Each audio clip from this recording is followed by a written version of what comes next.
Thank you, Simone, our Master of Ceremony.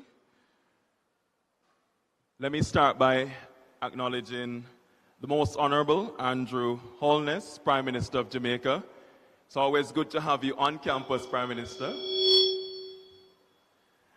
It's always good to have you on campus, Prime Minister, and we look forward to having you back for more of these types of STEM-focused events, because I know that that is the national agenda, and that is UTEC's agenda.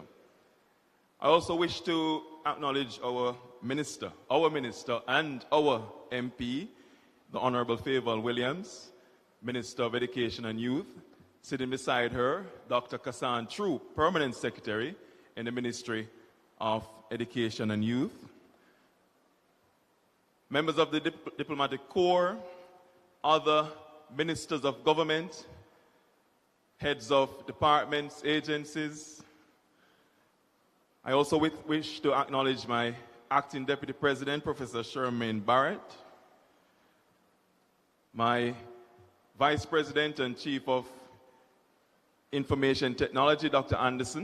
Antonio Anderson, other Vice Presidents, Senior Managers, faculty, dean, staff.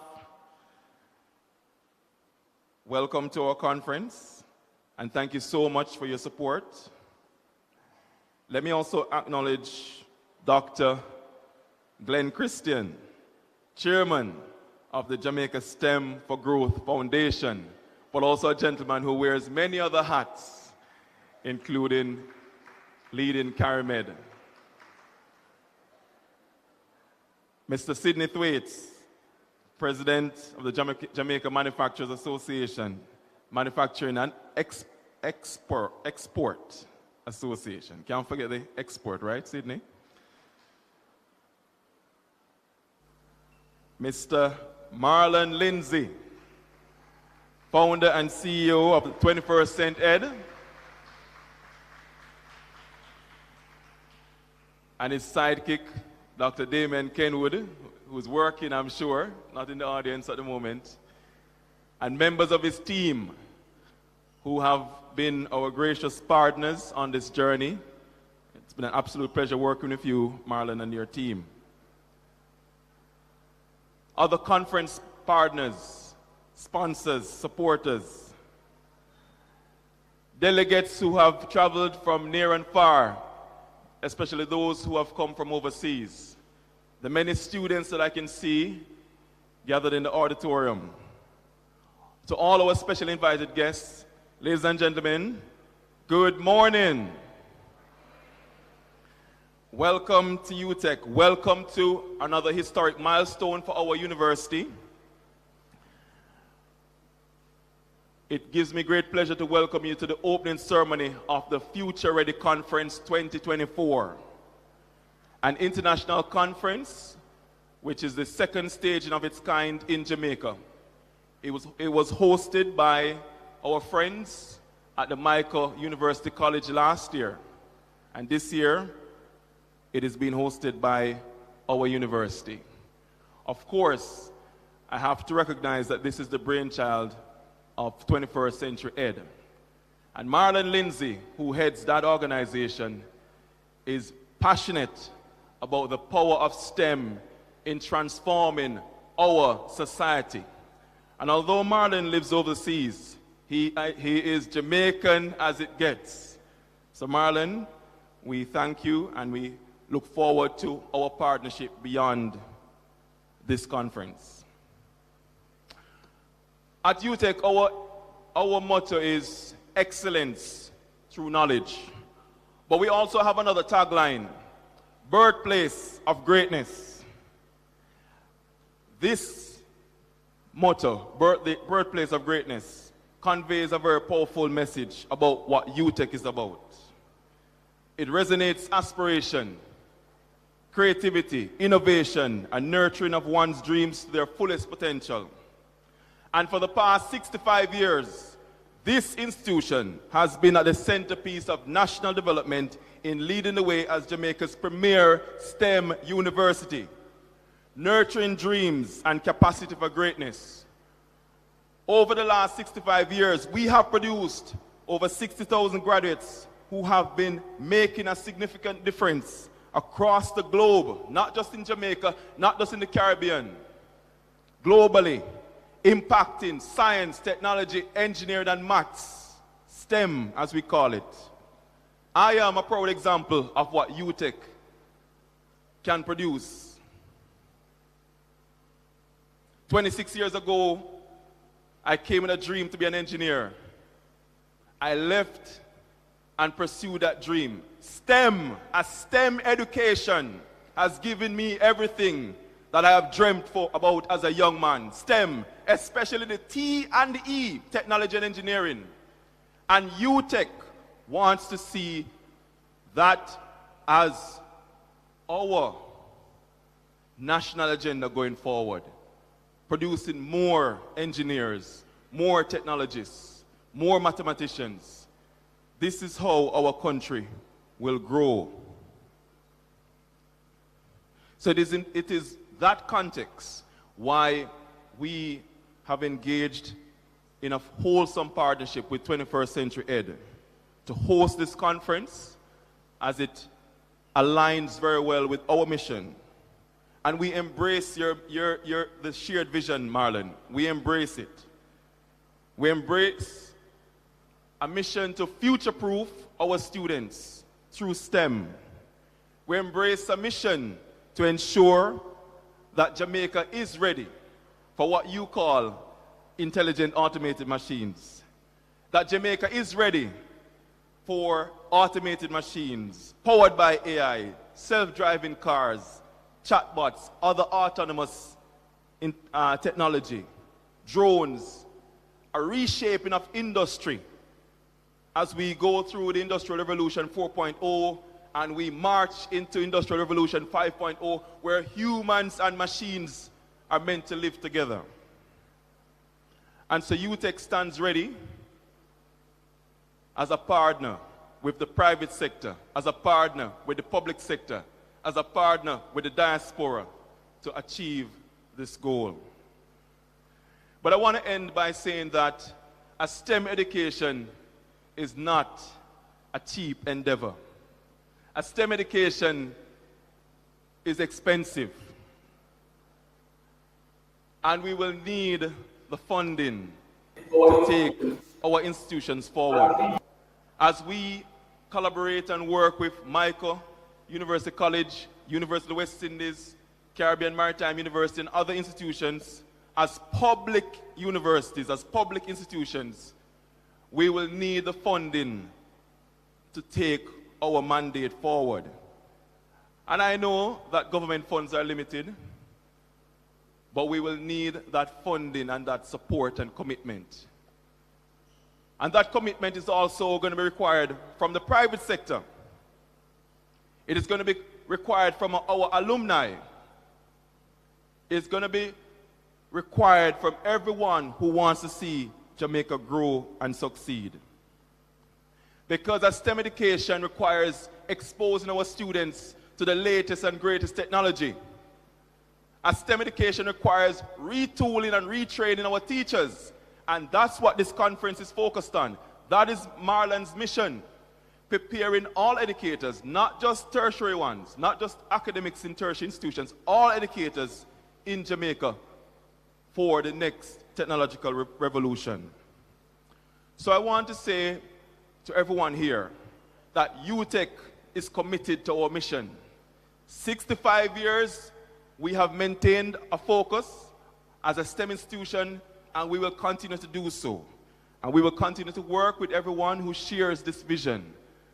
And I want to welcome you to UTech and to wish you an amazing conference.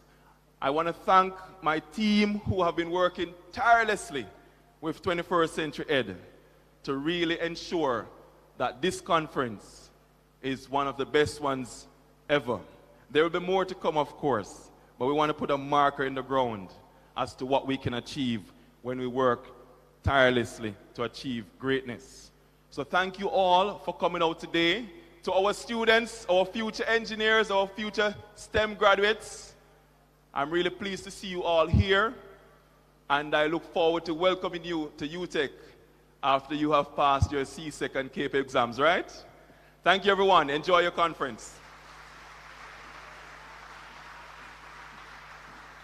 Thank you, Doc, for your assurance and your commitment. UTech stands ready to work with stakeholder and partner groups in Jamaica and across the world. And so he's welcomed us. Let's now set the tone for what's going to be happening over the next couple of days. I'm going to ask you now to turn your attention, please, to the screen.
It's a serious question. What if in a moment of global upheaval, Jamaica chose the path forward? It's a great question.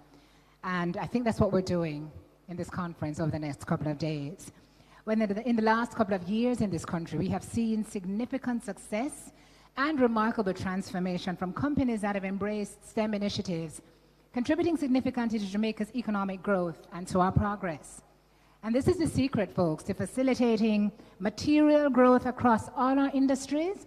And our next guest is here to underscore that fact. As the president of the Jamaica Manufacturers and Exporters Association, Mr. Sidney Thwaites knows all too well the implications, the advantages, the inextricable link between STEM and success in this ever-evolving world going through the fifth revolution. And indeed, he knows it well too, because he himself, as a businessman, understands the implications. He's the Chief Executive Officer of Lubricating Specialties Company, Jamaica, and he comes to the table as a seasoned business leader with a career spanning 28 years. So we welcome him now to give his remarks and talk to us about what STEM can do across his industry. Please make your way to the podium. Make him welcome, please, ladies and gentlemen.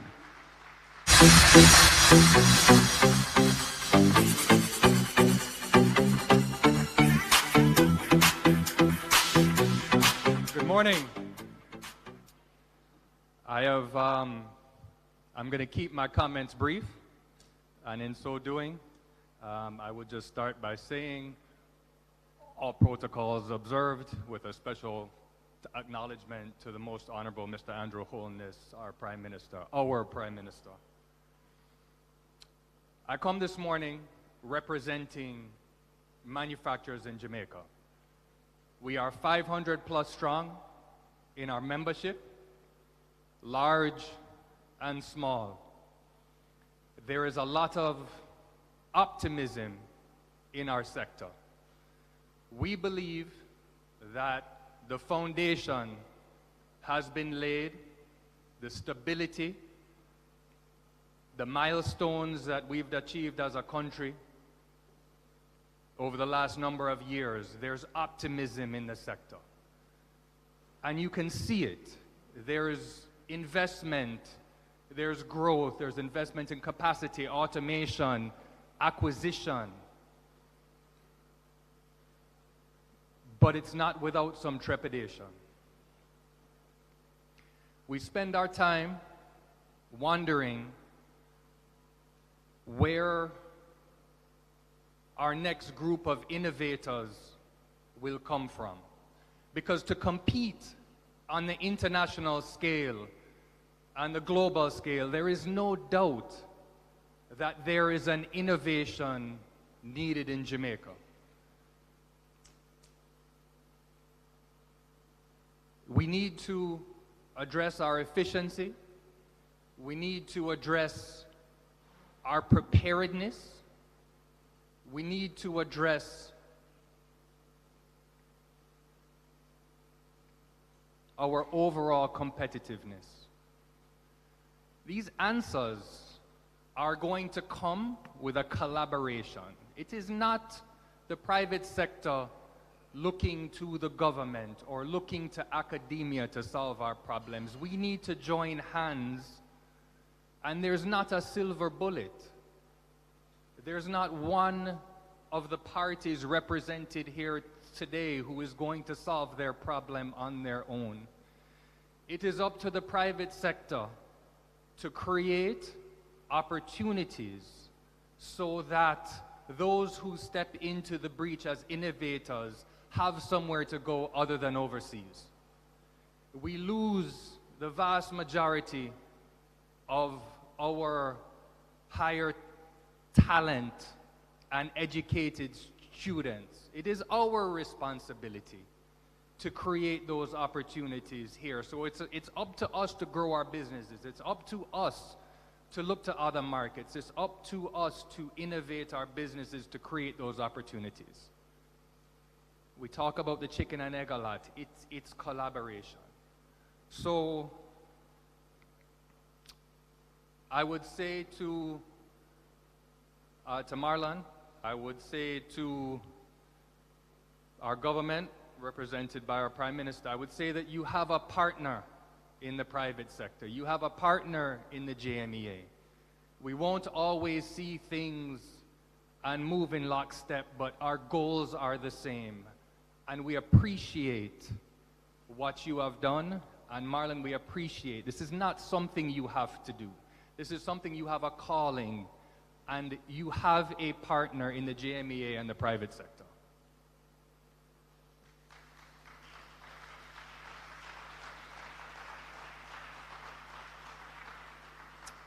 I'd like to thank those that lead by example. Dr. Christian and the group involved in seeding this event. And it's because of men like you that we have an example to look at. I'm getting up there in age right behind you, but you are my, you are my examples, and we look to you, and I know the rest of the sector does as well. Before I leave you, I'm going to leave you with a little story. And it's especially to the students up there. I had the opportunity a number of years ago to have lunch with Mr. Cory Booker. He was then the Senator of New Jersey. And we were having a long conversation about why it is that immigrants into the U.S. come and do so well. And he asked me, Sid, he said, why is it that Jamaicans come to the U.S. and thrive, regardless of education level or where they go or where they come from? Why is it? Thought about it for a while. And I said, Mr. Senator, have you ever heard the saying, every Jamaican is a star? He said, no. I said, let me explain something to you. I said, you cannot tell a Jamaican that there's something we cannot do. Regardless of where we come from, our circumstances, and what we aspire to, you cannot tell us we cannot do something. Maybe there are some people you can tell that to. We are not the ones. So I say to all the students here, every one of you is a star, and use this opportunity and STEM and the focus to become the star you are. We're all going to be stars in different ways. I appreciate you having me. Marlon, I appreciate you, and thank you for having me, and have a wonderful conference.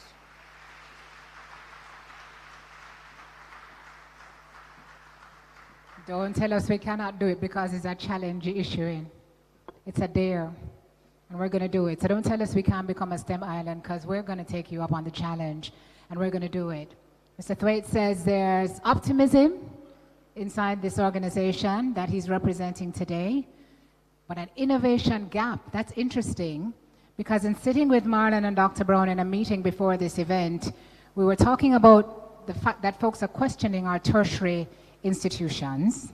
the relevance, and the output based on where the focus is, and how many of our young people are dropping out of tertiary institutions because many of them want to learn in a different way, want to be upskilled in a different way and enter the world of work. So maybe tertiary is not for everybody. There are different options, but we have to provide them with the options that are possible. So you ask, Sir Thwaites, where our next group of innovators will come from. I'm going to introduce you to a young lady who has the answer. I have the honor of meeting and interviewing amazing people every single day.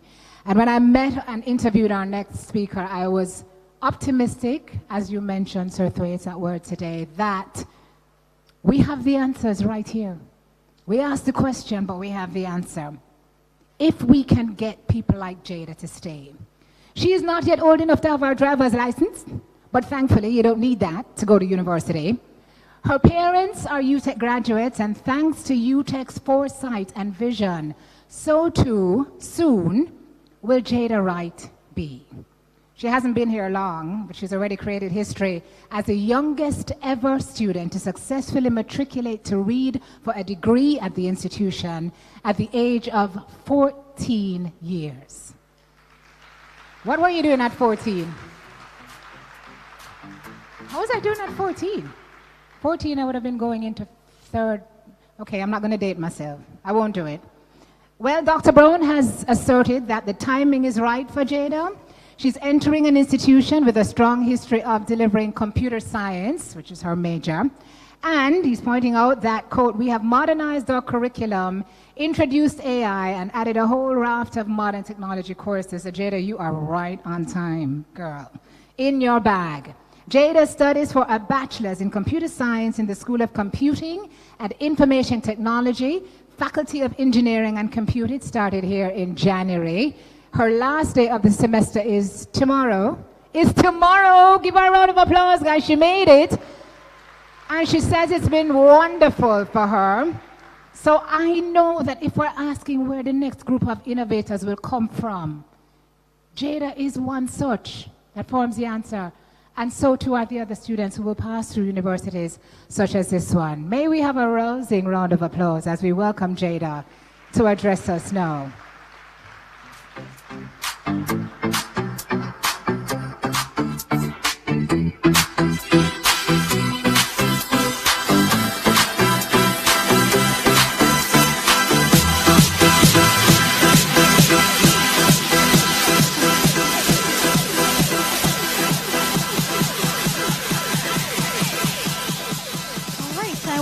Off by saying good morning to everyone.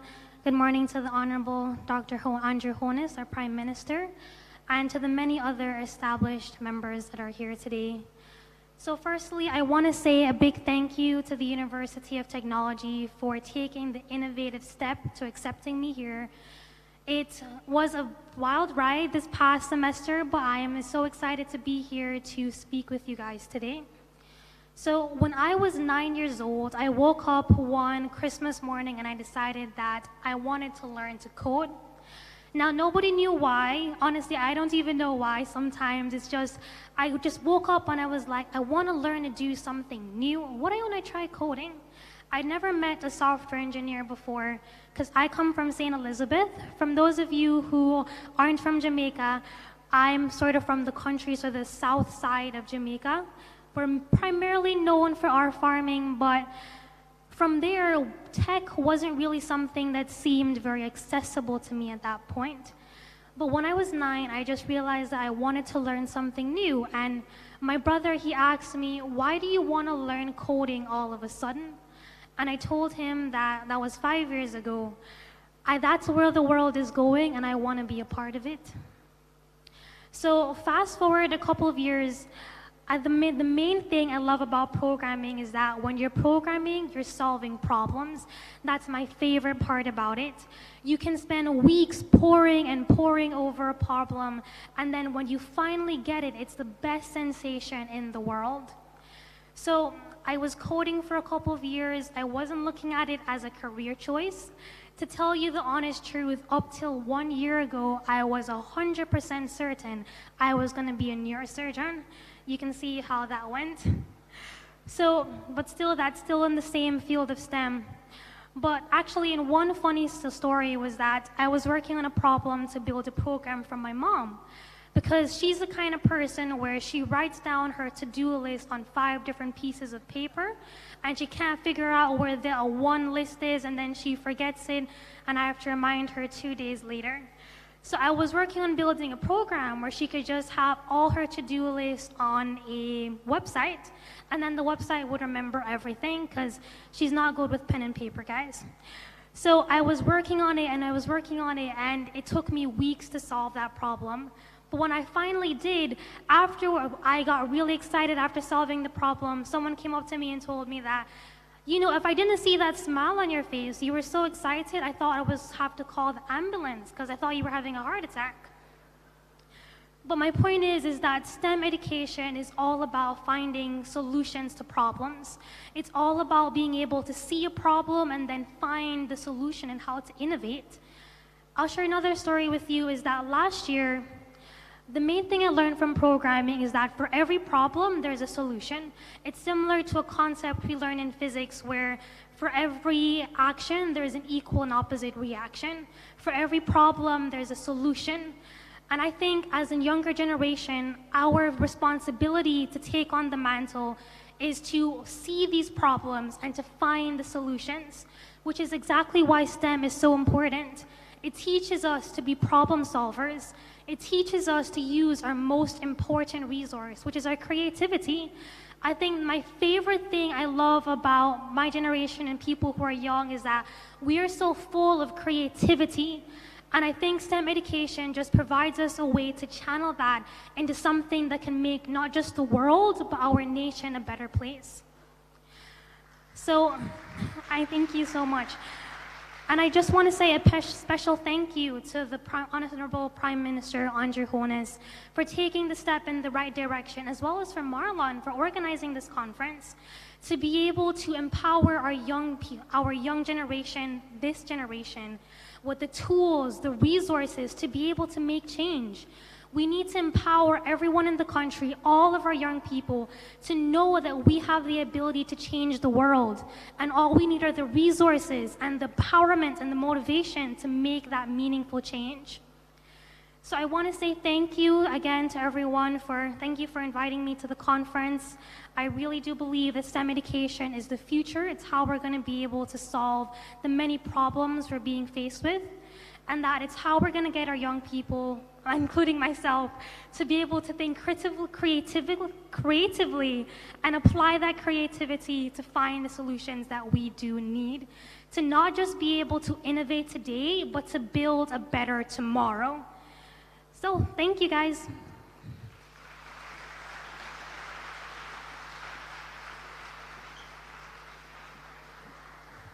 She is not mine, but I would like to take her home. Honestly, if you don't listen to this young lady and get goosebumps, then who are you really? Look at her. This is the future of Jamaica, ladies and gentlemen. Mr. Thwaites, when you ask where the future coming from, Mommy and Daddy, can you stand? Does he stand? Can we give a round of applause to her parents? Because I know it's an agonizing decision to agree to send your child, your 14-year-old, to university. That's a tough decision. And I know you agonized over it, but you told me this morning you are absolutely sure you made the right choice. Jada, continue to inspire. Continue to be blessed. A little child shall lead us, ladies and gentlemen. See the little child there? Thank you so much, Jada. God bless you. Yes. Wow. Wisdom beyond her years, let me tell you. All right, so let's move on with our program. I love a good success story. And the gentleman I'm about to introduce to you, he doesn't only have a great one, but he is the reason that we all sit in this room today. His passion for education, for STEM in particular, is palpable. This little boy from 7 Mile has a dream of making Jamaica an education destination.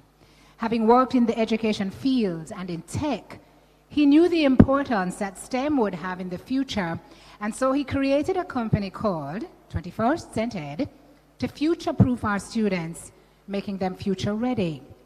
Marlon firmly believes that STEM should be taught at a young age before the stigma of having to be talented or competent at STEM is ingrained in our students. And he is vested in seeing Jamaica become a STEM powerhouse, not only because we can do it, but because he has seen what the adverse effects of not doing it are.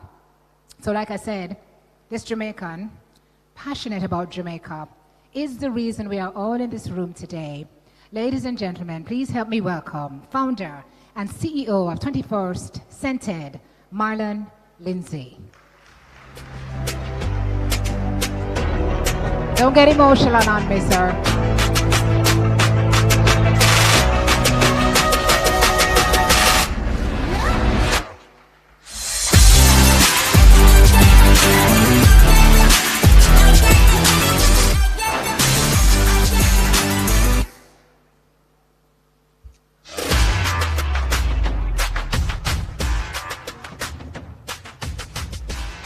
Protocols have been observed, but special acknowledgement to Most Honorable Prime Minister, Minister, CG, PS. I was told that, when I can't remember a quote, I attribute it to my grandmother. So my grandmother used to say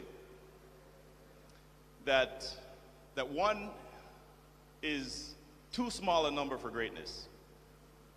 I've heard my name a lot today. I thank you humbly and I appreciate the recognition. But one is too small a number for greatness. So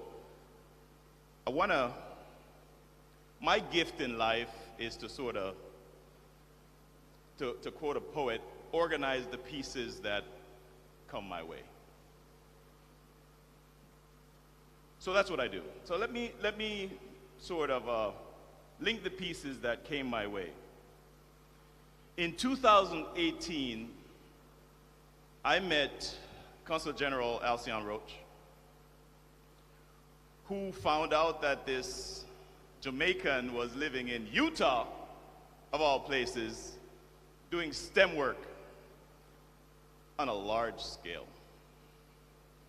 And Dr. Jackson, I'm gonna pull you into this. The concept of our comprehensive STEM framework was proved out in Fort Heights, Illinois, and Dr. Jackson and Dr. Rivers are here with us today. Pieces. Our CG connected me to Ambassador Marks, who, Mr. Prime Minister, I don't know if you remember this, we had a brief introduction in Washington, D.C.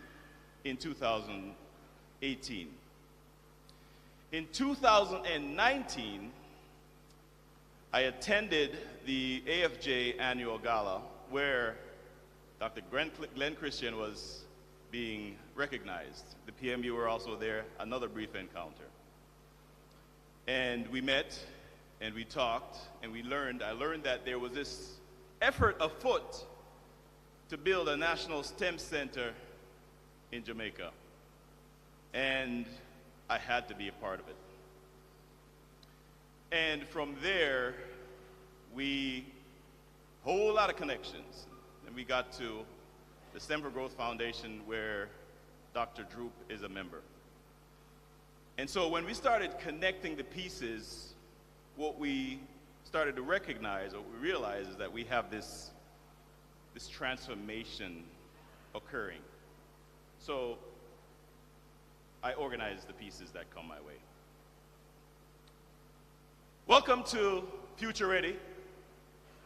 This is where we learn to put the pieces together, not just here on the island, but back home. In Proverbs 29:18, right? So if my wife was next to me, Amanda is here, she would say, I'm going to stand away because I'm starting to quote the Bible. And that's never a good thing. It says, where there is no vision, the people will perish. So I want to read something to you.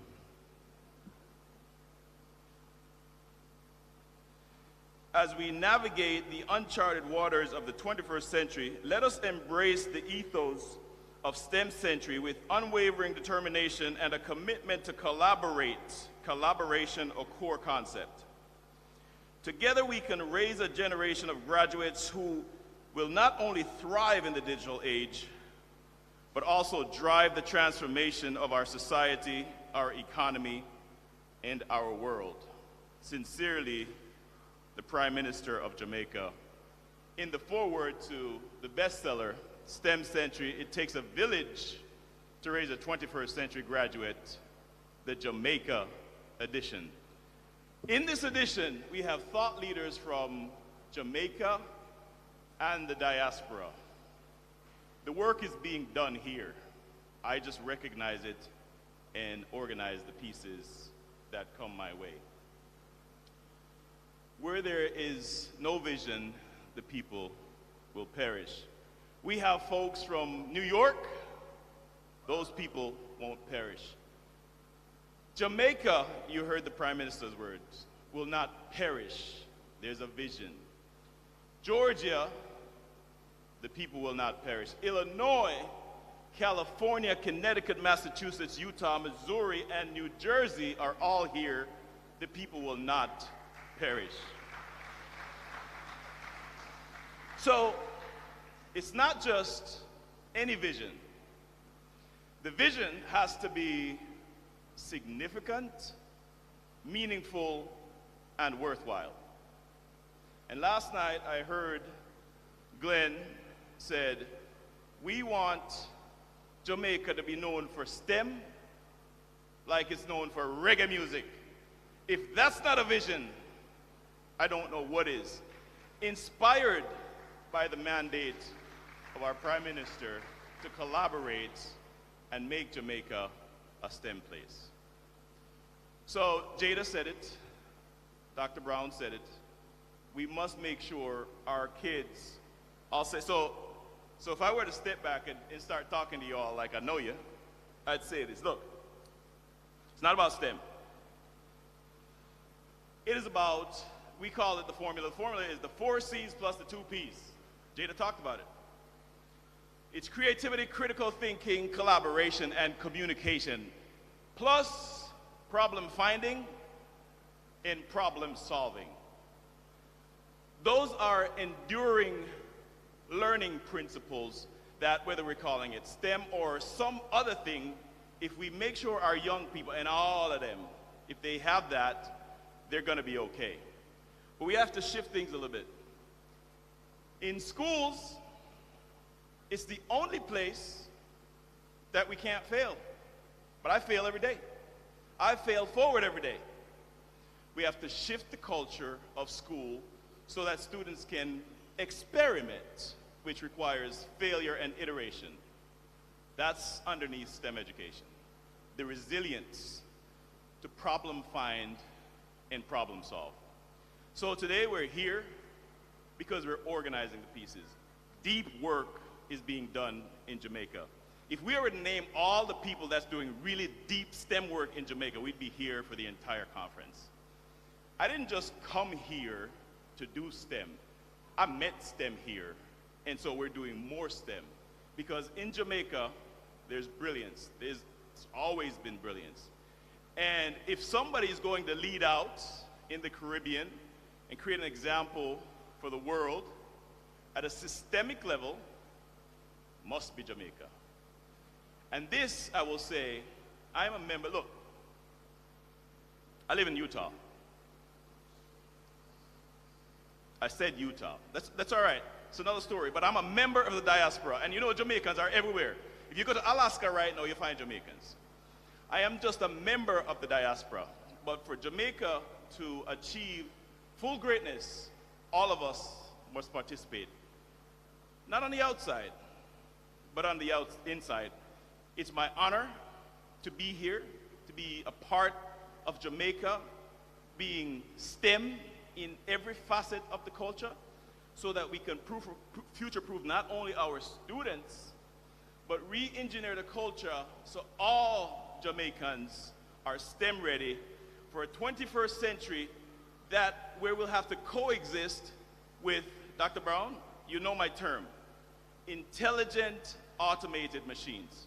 It's not the dystopian robotics that you hear everybody talking about. I'm not afraid of robots. I will control the robots, and we will educate our kids to control the robots. But what we want them to understand is that they must coexist with intelligent automated machines. And they need the 4 C's and the 2 P's to create the technology that they will coexist with.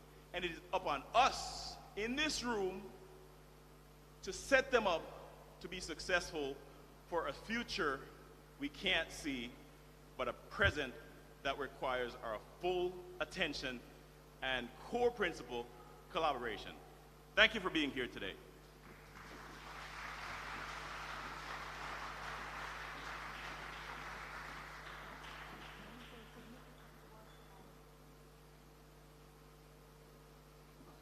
Yes. Meaningful, significant, worthwhile. Those are his buzzwords for everything he does. And this certainly will be all of those things. Thank you, Marlon, for taking the pieces and putting them all together into this lovely whole that we're now going to use to move our nation forward. And in order to do that, remember I said we're all soldiers, we're all boots on the ground. We need generals, right? If you want something done, give it to this gentleman to do it. Put him in charge. An alum of the Michael University. Dr. Glenn Christian is one of Jamaica's most iconically successful businessmen, building a huge company called Caramed, known across Jamaica and the region. Dr. Christian knows that we are not moving ahead because our education system needs to be revamped. And he also knows that up to 70% of our workforce is not certified.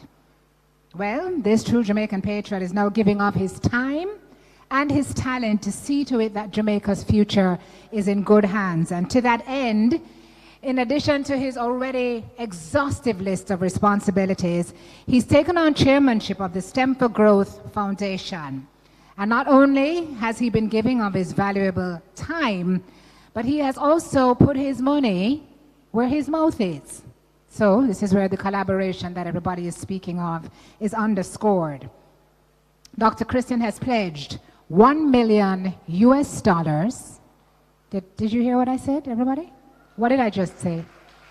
$1 million US to the building of a national STEM center. And with the Army, yes, with the Army, I know Dr. Christian has behind him with the other members of the foundation, just esteemed, efficient, effective nation builders. I know that this is something that will manifest. So can we please welcome Dr. Christian to the podium to give us his remarks.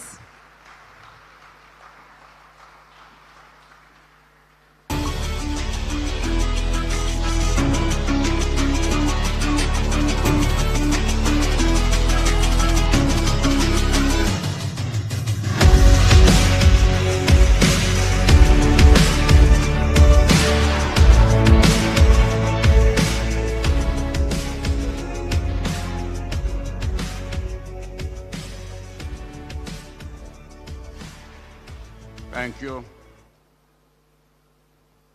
Madam Master of Ceremonies. Most Honorable Prime Minister, Honorable Faber Williams, Minister of Education, Dr. Brown, other distinguished guests.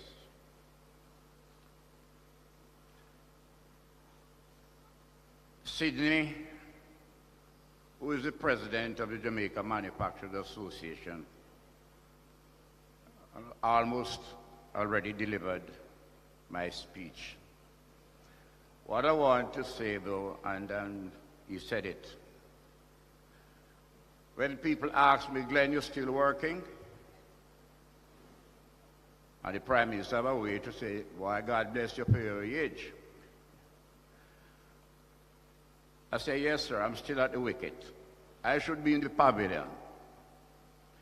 So I'm happy that Sydney, a young man, that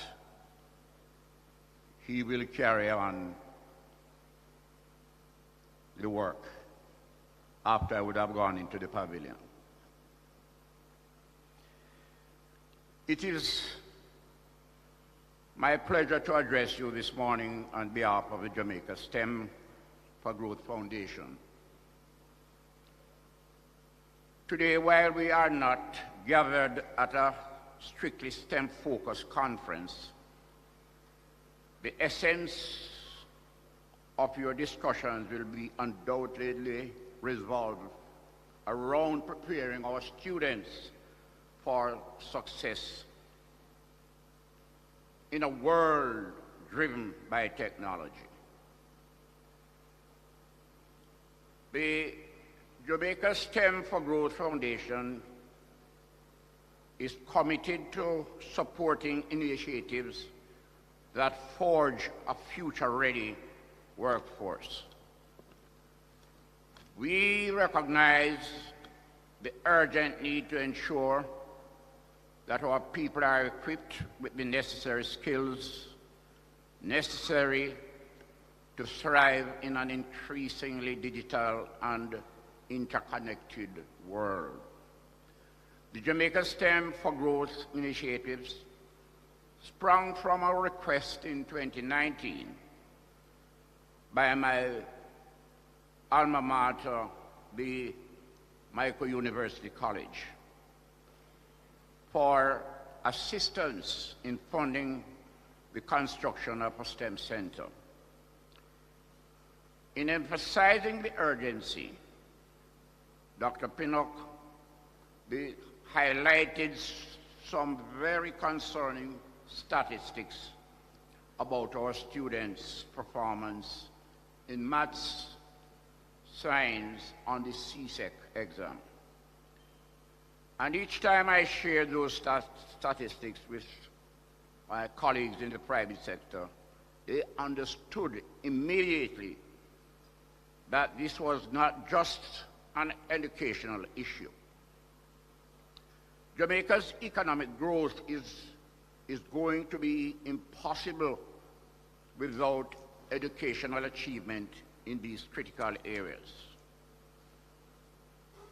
As the owner of a group of companies with over 900 employees and over 250 contractors, I can tell you that we are already seeing the effects of these trends.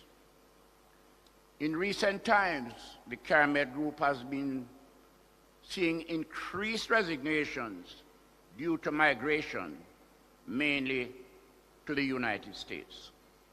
As a matter of fact, I understand that 70% of our skilled graduates are migrating to those countries. And so we are having a hard time trying to filling positions. Our company is a major player in the manufacturing and the distribution of pharmaceuticals. Yes, CARMED bought Federated Pharmaceuticals in 2014. That company was formerly owned by the Lascelles Group, and that group is now owned by Campari. We acquired that company, a 60-year-old company. I happen to know that when it went out for bidding, there were some of their competitors who bid, and I know that they wanted to pull the factory down and just buy the brand and have the product manufactured somewhere else. Believe you me, I quoted roughly 35% above the other bidders, just to let that company remain in Jamaica, because it is a household name.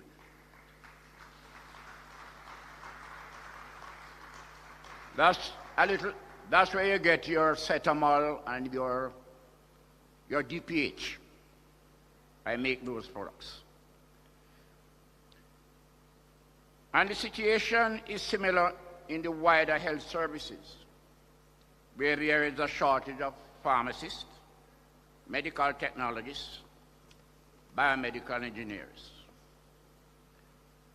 In 2020, the Jamaica STEM for Growth Foundation was launched with the intention to encourage and promote private sector support for the government's initiatives in creating a more future-ready workforce. We recognize that central to this is the need to upskill our teachers to function in a different kind of classroom where the emphasis is on hands-on learning and discovery. As Dr. Pinnock of the MICO continues to remind us, teachers have the greatest multiplier effect. So the fastest way to make a change is through teacher training. The foundation's membership includes academics, members of the private sector, and policymakers. I think I can recognize Ms. Mina Israel and Mr. Douglas Sorain, who are here, and of course, Dr. Casson Troop is also a member of the task force. So we have a powerful team. I just want to share briefly some of the major developments to date of what the work the foundation has done. In 2021, the University of the West Indies launched its BOOST program to enhance STEM education in Jamaica. I don't know if Butch Hendricks is here, but he's also a member. Butch took the lead in this national, Butch took the lead in this BOOST program by donating over $200 million to the University of the West Indies. The objective of the BOOST program is to provide a continuous stream of quality science and mathematics teachers. Graduates of the university who participate in this program are assigned to teach in underserved high schools, in return from which their tuition is paid off. To date, 41 BOOST fellows have been deployed to 33 schools across 12 parishes, impacting over 11,000 students.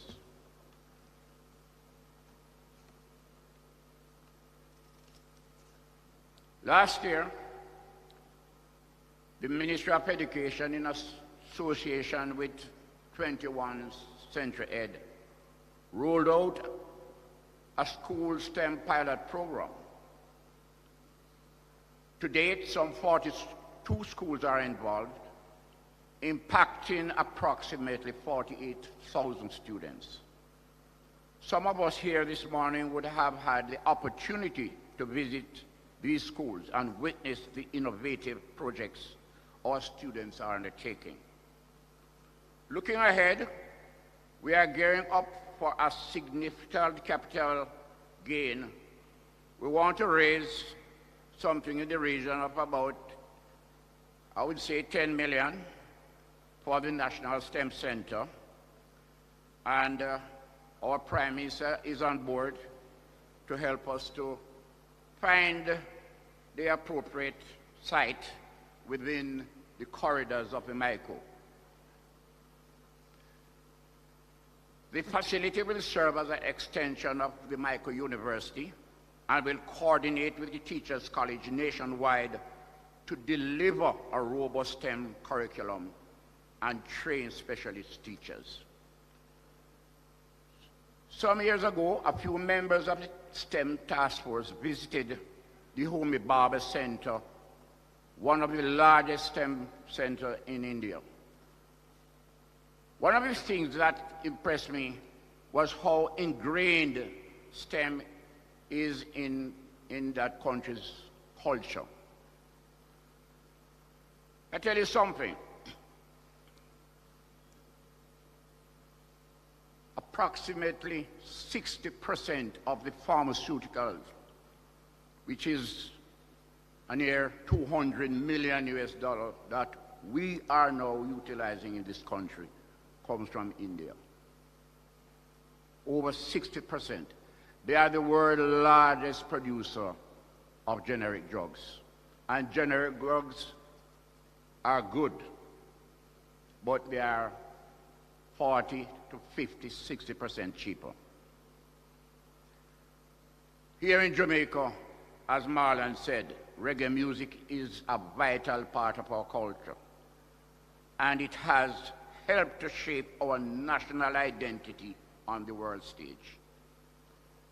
In the same spirit, we must aim to integrate STEM into our national character.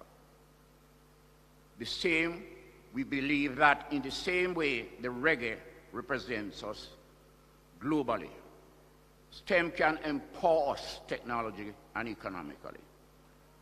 Let us work together to ensure that STEM, like reggae, becomes a hallmark of Jamaica's success story on the global stage.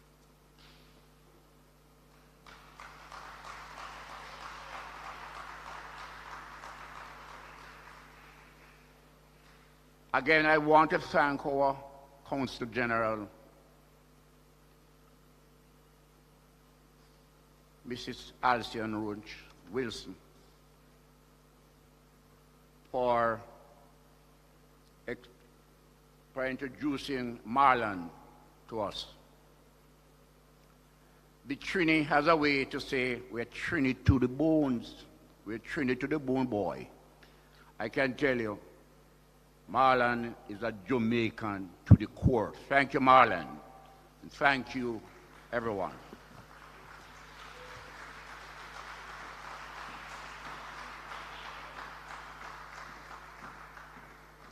Thank you very much, sir. And thank you for your service. May we have another round of applause for this outstanding Jamaican man? Doesn't have to do it, but he cares about Jamaica, and so he does. And it's going to take, as we said, an all-hands-on-deck approach. I want to acknowledge Minister Williams, who is here. We did acknowledge you earlier in your absence. Dr. Troop, also here, and we know that you two ladies are working to get this done. All right, ladies and gentlemen, it is time now for our keynote speaker. And it is forward in the book, STEM Century. It takes a village to raise a 20th century graduate, the Jamaica edition.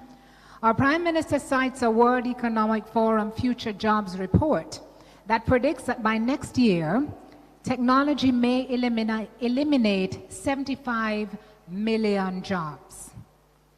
That's a bad news. And it sounds like a crisis. But in every crisis, there are opportunities.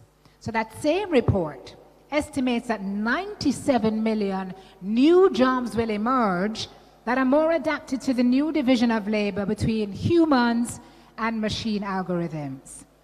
So he calls for the same community and collaboration values that we've always held dear to our hearts in Jamaica, where the village raises our children. And he calls for us to come together to raise, in the same way, our 21st century children.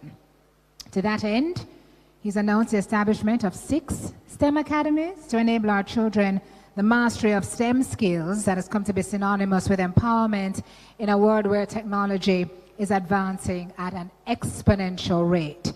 He is here this morning to share more with us and update us on what the rest of the plans are and how we are doing in enabling and pushing ourselves closer to our goals. So may I ask you now to give a round of applause for our Prime Minister, the Most Honorable Andrew Holness. Please stand and welcome him.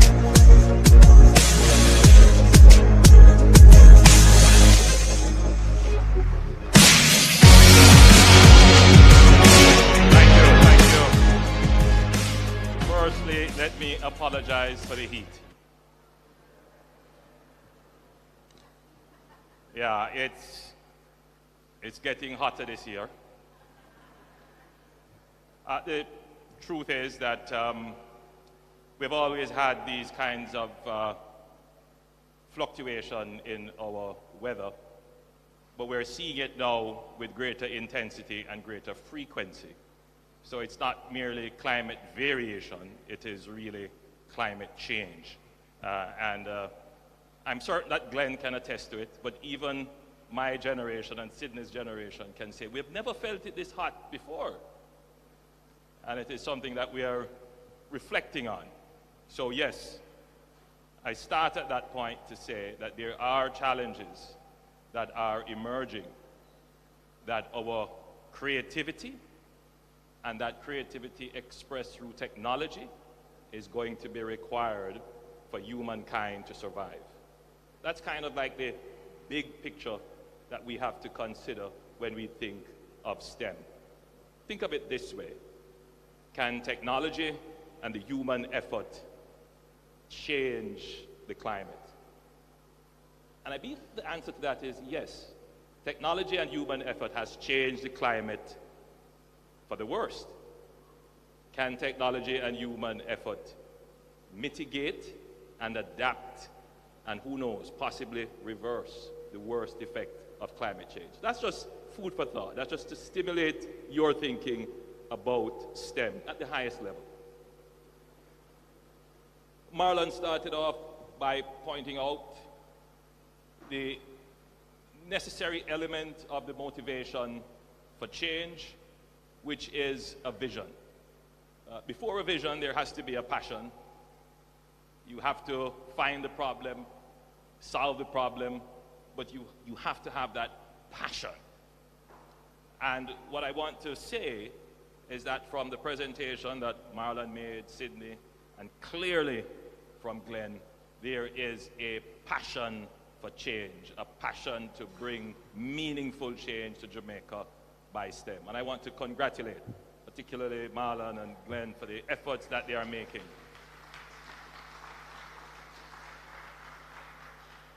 To make Jamaica a STEM country.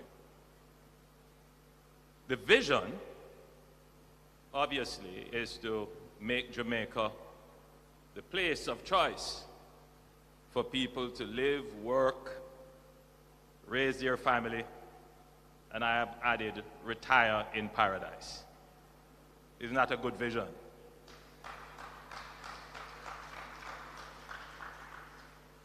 So there are some other elements to that vision. We want Jamaica to be a peaceful and productive and prosperous country.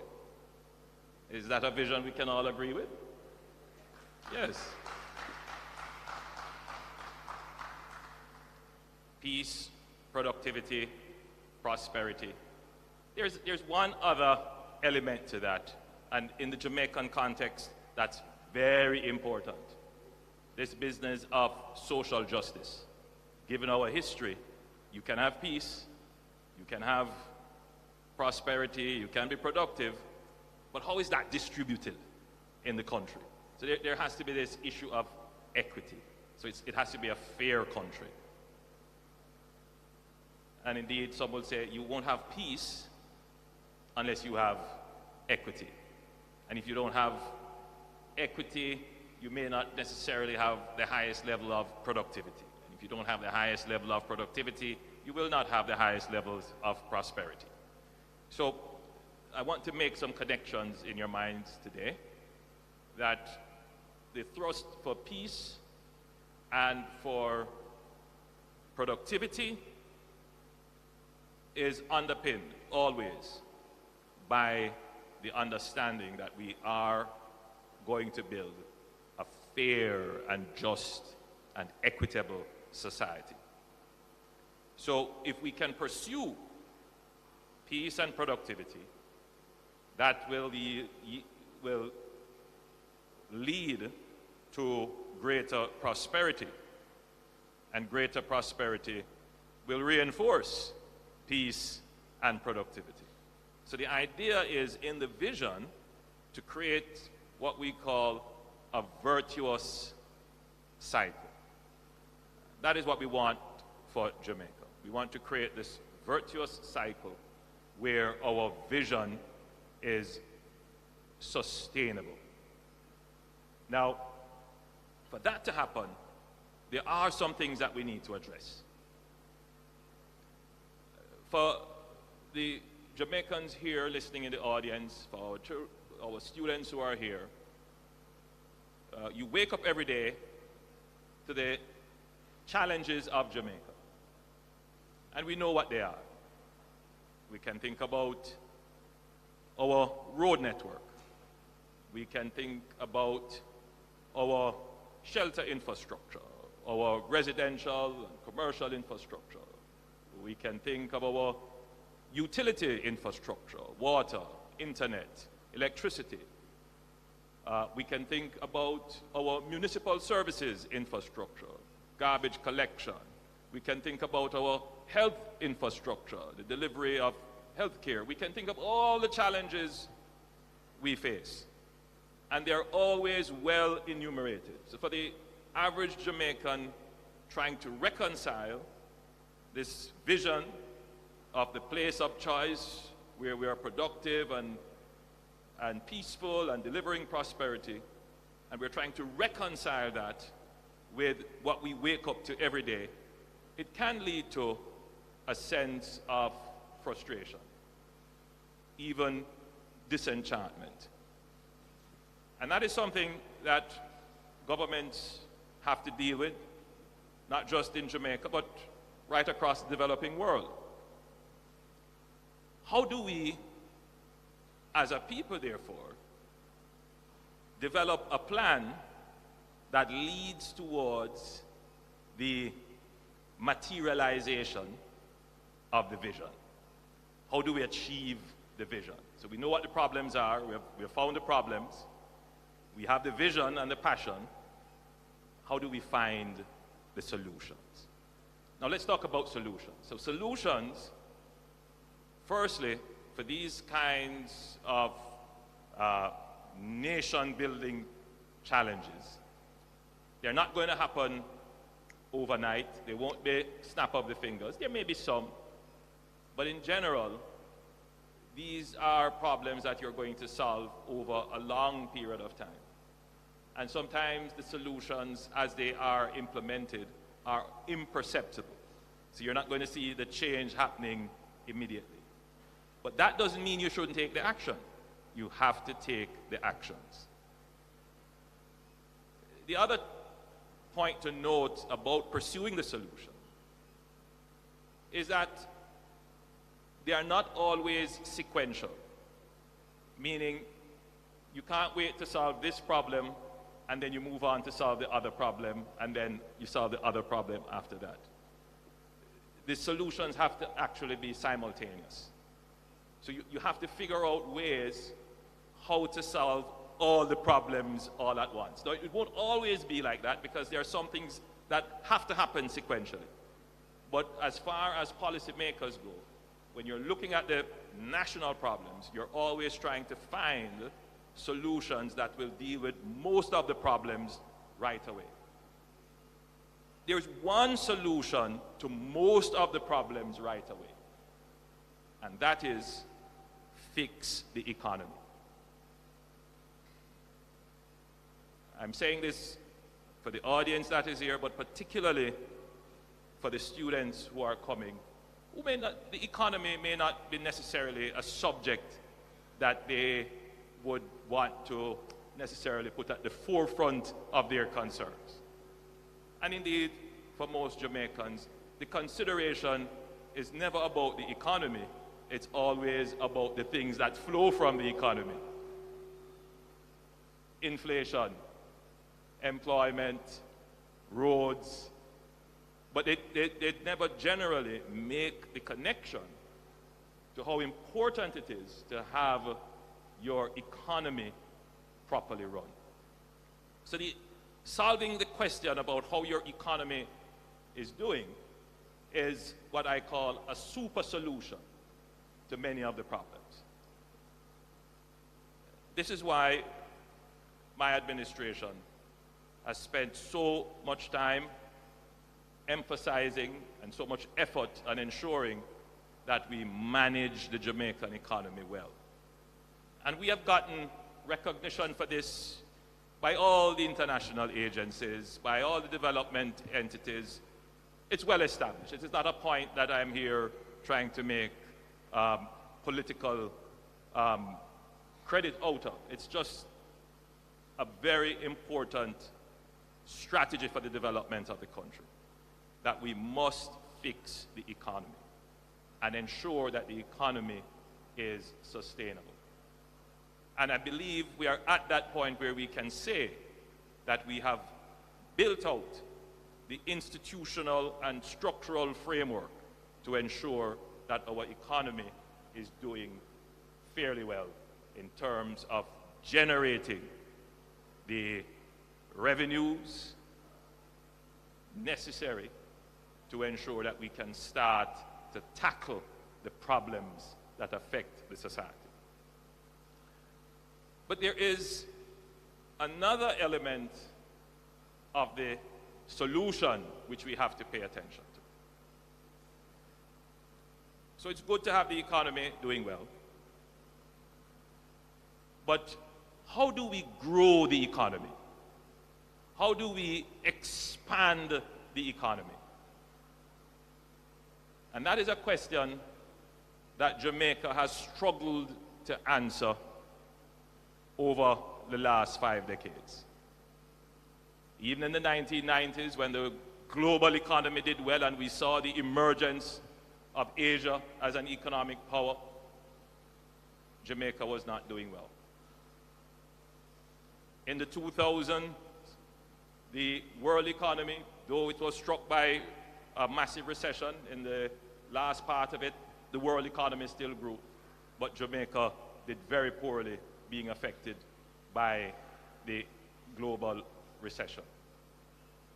In the 2010s, again, we struggled. And we are now just starting to see recovery and stability. The next challenge for us now is to elevate our growth horizon from the 1 to 3% range in which we have fallen to now get to 3 to 5 to 6% growth. And so a lot of people looking at it and say, wow, that's very ambitious. I think it is a target we can reach. And we can reach it if we are able to harness the incredible talent that exists in this country for STEM. If we can harness the creativity of Jamaicans like Jada Wright, who stood at this platform and spoke so eloquently for a 14-year-old admitted to university in the field of technology.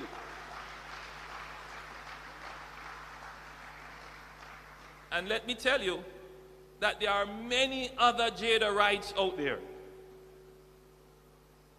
We just haven't found them. The system hasn't recognized them. Their parents may not even know. The teachers don't see them in the classroom to identify them. There are no programs sufficient to recognize the talent, take the talent, develop the talent, promote the talent. And that is why we are gathered here today. You're sitting in this room at this conference to be a part of the next line of effort in turning our dream and vision into the reality. So we have dealt with the economic issues in terms of systems and institutions. We must now deal with the human resource element. Jamaica is not likely to discover oil in the near future. The oil that we have are our people. That is the real resource of this country.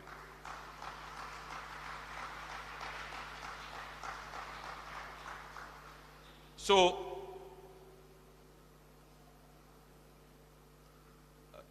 if you think about the concept of Jamaica. And let's say we start at the first industrial revolution in the 1800s. Jamaica missed out on that. Truth is, we were a plantation economy. And indeed, the colonial powers focused more on the maintenance of a system of enslavement than a system of modernization and mechanization.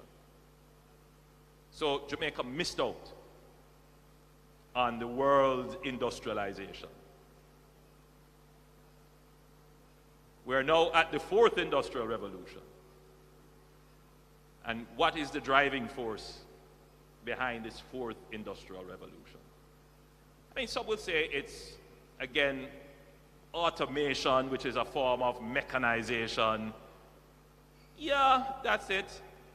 But the real power and the real driving force behind the fourth industrial revolution is what is called the development of ICT.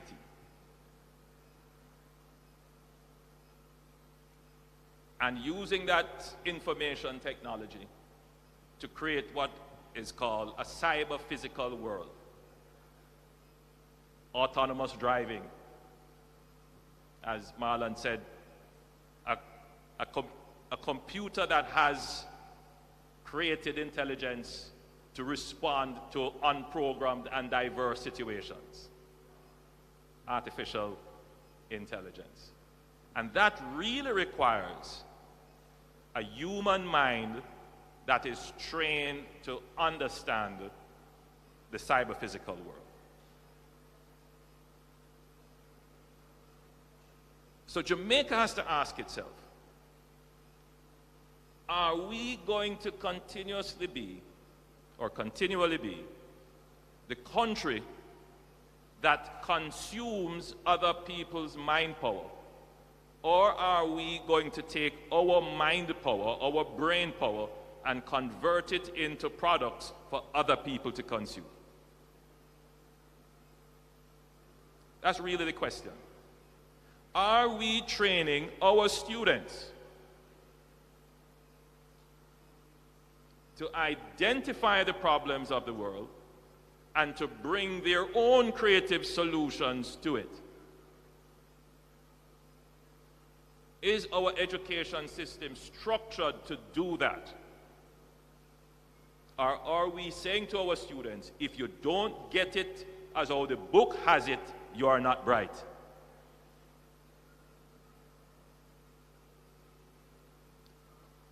And that is why we're gathered here today. We're gathered here today under the leadership of St. Edward Marlon and Glenn to promote a mindset change in how we will educate the generations going forward. For them to be able to convert their creativity, whether it is in arts, whether it is in the science, whether it is in technology, whether it is in engineering, whether it is in mathematics, to convert that into iPhones, autonomously driven cars, websites that offer great services, that can become a part of our GDP. That is it. That is the core of it. So the government has, for the last 5 years, been working quite assiduously on ensuring that Jamaica becomes a digital society. And that digital society agenda has several elements to it, starting with, of course, the construction of 6 STEM schools, meaning schools that will be pulled out of the traditional modality of education, run under a different education regulation, that is designed specifically to promote this agenda of developing the Jamaican who does not fear mathematics, does not fear engineering, does not fear science, that embraces it and that will use it for the creation of value for the Jamaican people.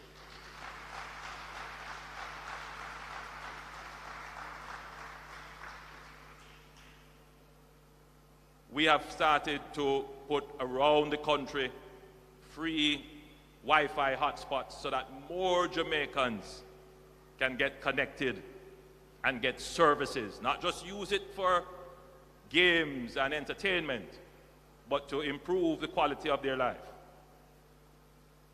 We have now put in place the broadband project. Elements of that has started, and for those of you who live in Kingston, you would see us laying the cables, the broadband fiber optics going around to create a fiber optic ring in Kingston. That has begun.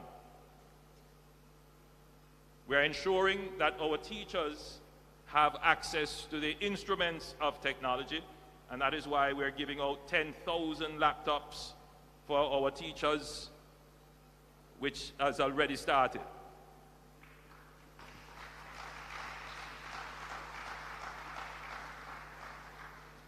Teachers and students. We have 4 centers of excellence for STEM, opened with the Heart Trust NSTA across Jamaica.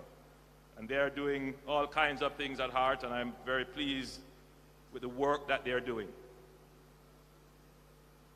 The government last year launched the STEM Tertiary Scholarship Program, where we provided 1,250 Jamaican students with scholarships over the next 5 years to pursue a STEM teaching career at Michael University.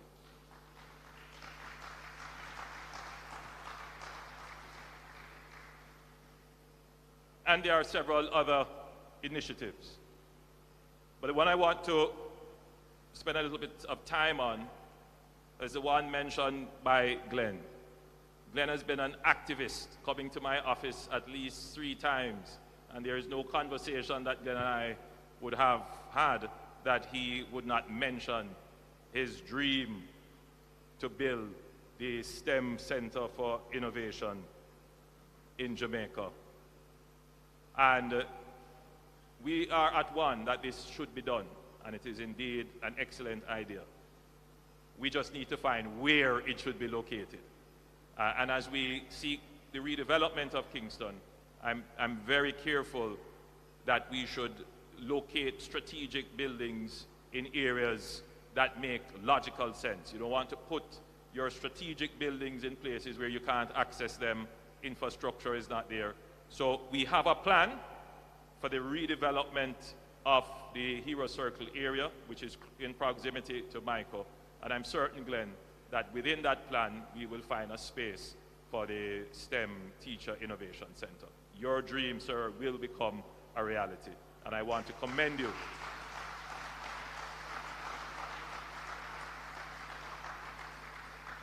And I want to commend you for your unwavering efforts to fulfill the vision of Jamaica that we both share. Thank you, Glenn.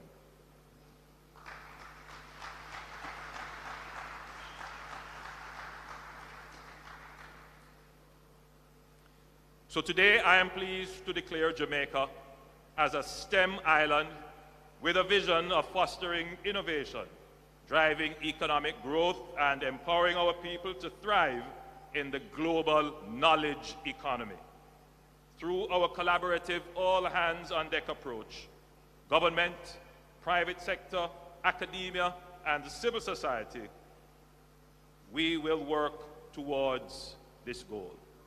Jamaica is now officially declared a STEM island.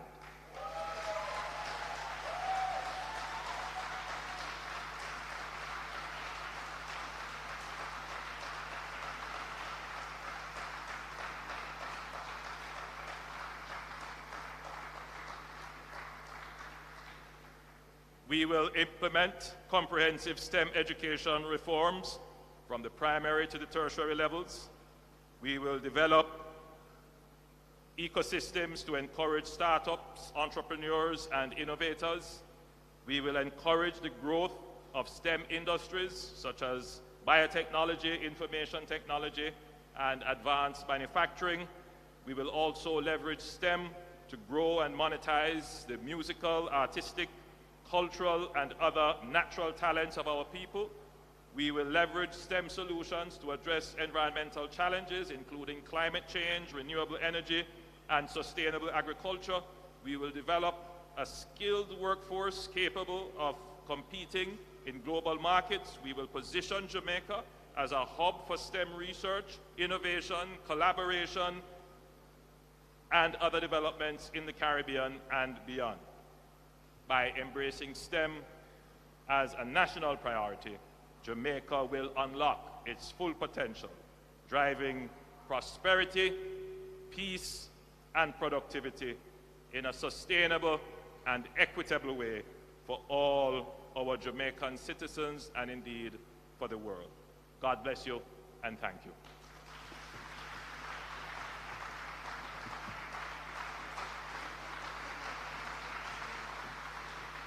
Jamaica is now officially declared a STEM island. Round of applause, please. Marlon, I'm sure you feel so good about that. I'm going to ask Dr. Christian. Marlon, make your way up. Mr. Prime Minister, if you could stay. Thank you very much, Elena.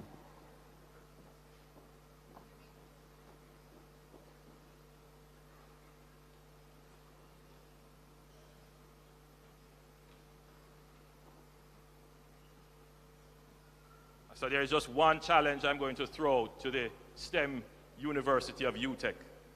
Figure out a way how to make this auditorium cooler.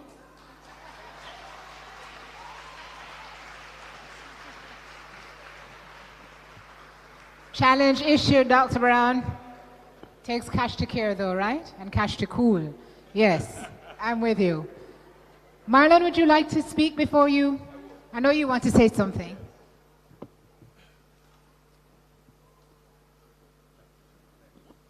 Well, Mr. Prime Minister, thank you. I mentioned where there is no vision, the people will perish. Do we have a vision? Yes, we do. And Mr. Prime Minister, you saw this coming as you wrote the foreword of the book, STEM Century. It takes a village, and the village have organized to carry out the vision, Mr. Prime Minister. So we would like to present you with this momentum to mark the date. And so my wife, Amanda, she's got to think about dates. I want you to look at the numbers of today. The day that Jamaica was proclaimed a STEM island. If you're in Jamaica, it's 24/4/24. If you're across in the US, it's 4/24/24. So there's a lot of fours and a lot of 24s. Today, Mr. Prime Minister, you've raised the bar, and we're so grateful for your leadership and your vision. And please accept this as a commemoration of today and the vision that you've laid for us. 24/4/24, 4/24/24. Jada, note those numbers. There's a code in there somewhere to do something. That's a challenge I'm issuing to you. Thank you very much, gentlemen. Appreciate it. And as you have a seat, please, as you make your way back to your seats, we're going to invite you to view this video, and then the Prime Minister and his entourage will tour our STEM Expo. So please turn your attention to the screens.